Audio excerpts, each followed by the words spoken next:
Fine. Next. This question I'm sure many of you have faced.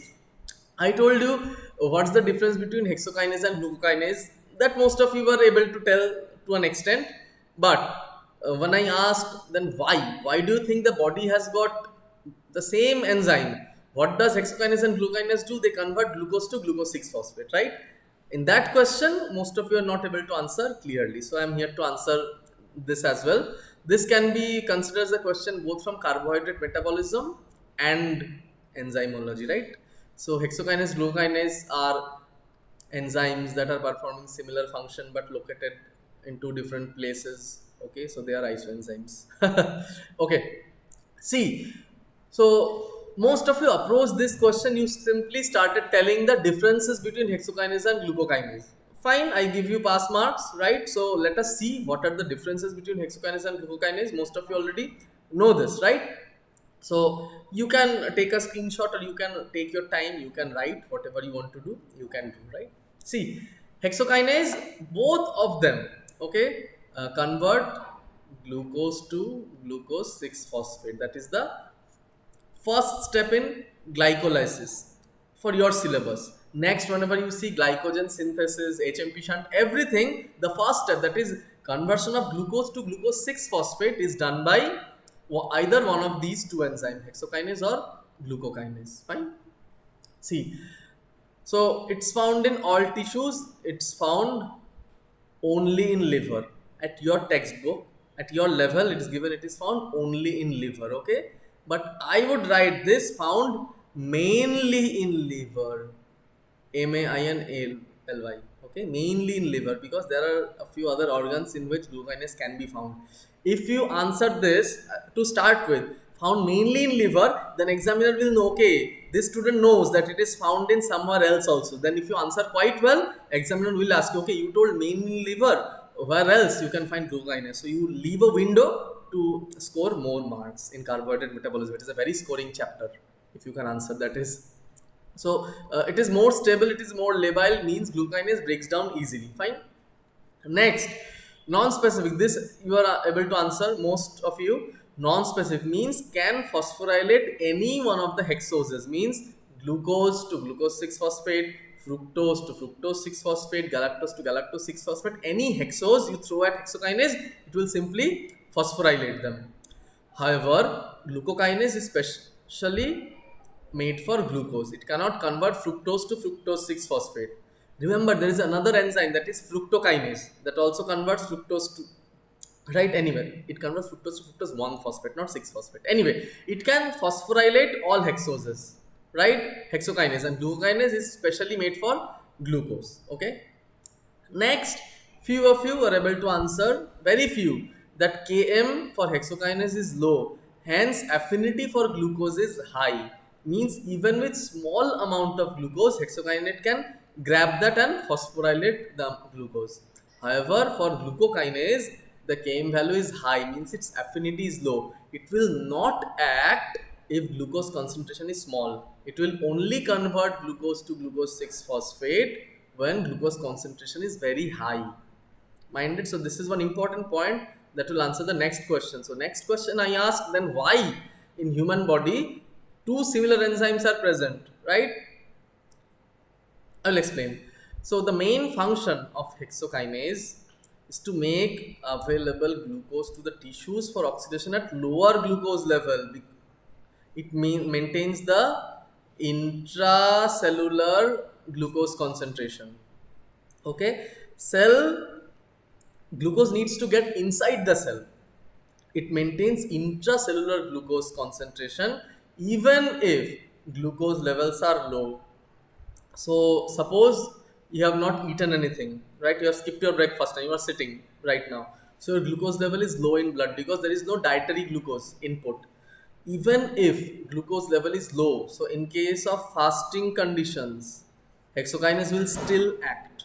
Okay, because the main function is to provide intracellular glucose concentration, mainly the brains, okay, on all other peripheral tissues. Even if blood glucose level is low, glycolysis will still go on, ATP will still be produced, right?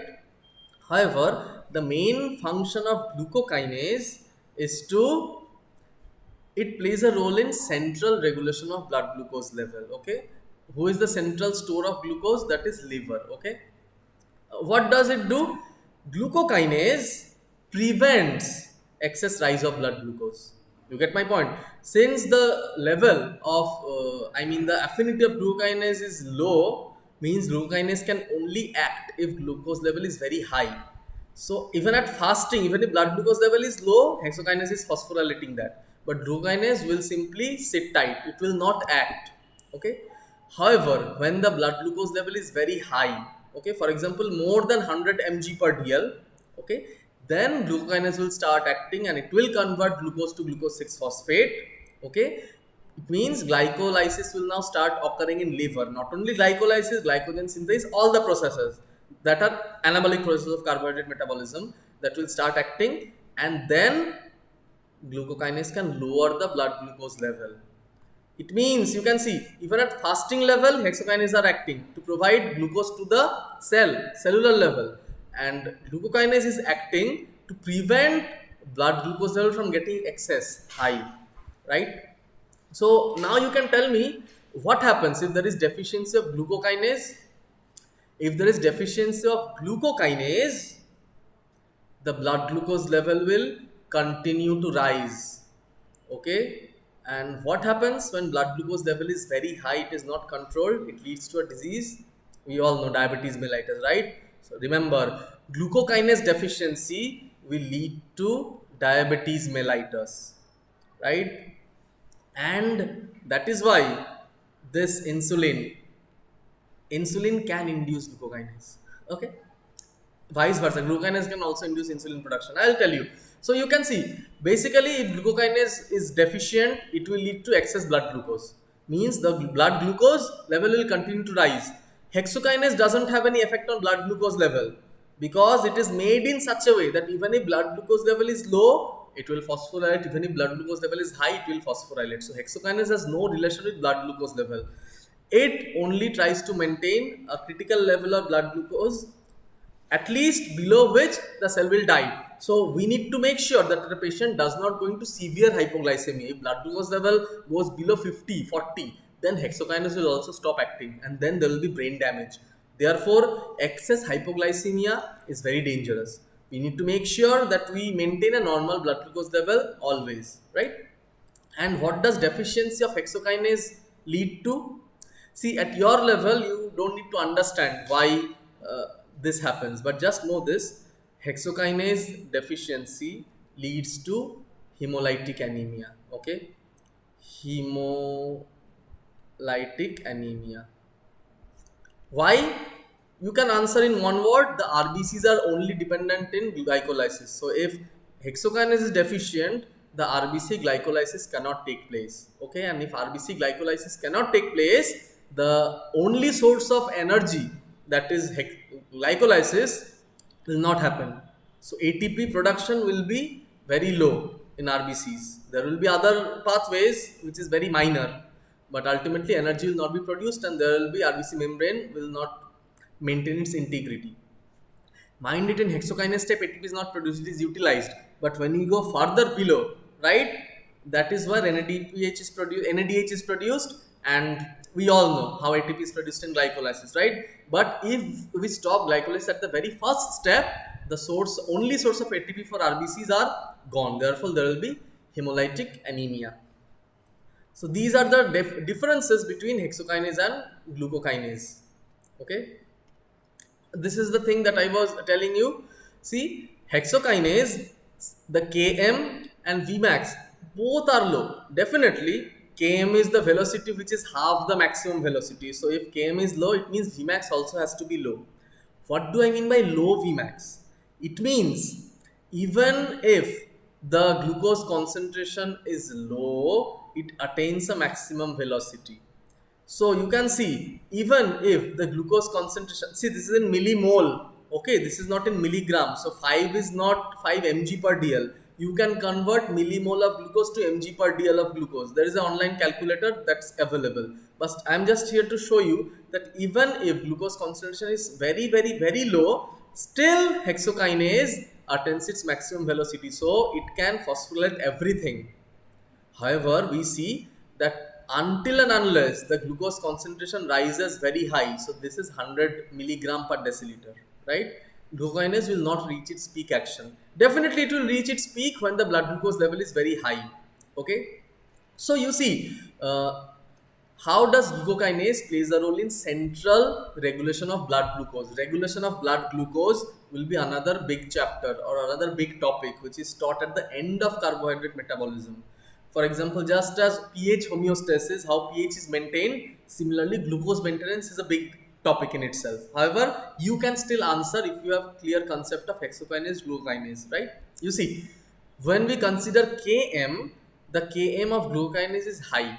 Already I have explained. It means it has a low affinity for glucose. So what does it do? It spares glucose stores. Means what is the glucose store? That is liver. So from liver, now all the glucose, even if blood glucose concentration is low, the from liver, the glucose will not be utilized. It will be given to the more needy viscera or more needy end organ, that is brain, muscle and other tissue. Why? Because they need glucose for survival. Liver doesn't need glucose for survival. Liver is a storehouse. Okay, it is a go down. So glucokinase, when blood glucose level is low, mind it, suppose blood glucose level is 50 in both liver and peripheral tissue. Okay, in peripheral tissues all glucose level will be used up. This is suppose brain and this is liver. So now we don't have any other glucose level, but what will happen? Since there is glucokinase in liver, glucokinase will not utilize this glucose. This glucose will also be donated to the brain and it will continue to donate till it goes, all the liver stores are depleted. That is why glucokinase spares glucose store for brain and other organs, right? So this is how glucokinase acts as a store. Whereas in case of Vmax, definitely the Vmax of glucokinase is much higher. So what happens at fasting condition? Hexokinase is at Vmax, means hexokinase is utilizing all the glucose, but glucokinase activity varies according to glucose concentration. So it means when the blood glucose level is low, glucokinase will not act. Simply the same thing, both two sides of the coin, Km and Vmax are related just like that. So it will only act when blood glucose level is very high and it can now utilize the glucose to convert it into glycogen and other important forms. Okay, so this is the main difference between hexokinase and glucokinase. In spite of them having similar function, glucokinase is only used for storage. It will only act when blood glucose level is high. So even if blood glucose level is low, liver will not utilize glucose. It will donate its glucose to brain. When does glucokinase act? When there is high amount of glucose in blood, then brain is also happy and the excess is left for liver to convert it into glucose 6-phosphate. Okay, so if you have answered till now, then examiner will go back. Okay, you told it is mainly found in liver, so can you tell me where else glucokinase is found? Yes sir, glucokinase is also found in pancreas in a small level. What is the role of glucokinase in pancreas? Sir, glucokinase in pancreas, it acts as a sensor for insulin. What do I mean by that? Actually, what happens when blood glucose level is rising? Okay, after you have taken food, so blood glucose level rises and rises. When it crosses a critical value, for example, 100, 200, 180, whatever is the value based on individual to individual, insulin will be secreted, right? And this insulin will bring down the blood glucose level. This is the normal physiology. We eat food, blood glucose level rises, insulin is secreted, blood glucose level again comes back to normal. Why blood glucose level comes back to normal? Because insulin utilizes this glucose to convert it into glucose 6-phosphate in the liver. What triggers this insulin secretion? That is glucokinase. The receptors in pancreas are also sensitive to glucokinase. So when blood glucose level is high, then only glucokinase will be activated and it will trigger the secretion of insulin from beta cell of islet of Langerhans of pancreas. So Main major role of glucokinase is storage, helping in central storage of glucose at liver. And one of the minor but important endocrine role of glucokinase is triggering insulin secretion by acting as a sensor in pancreatic cells. Okay.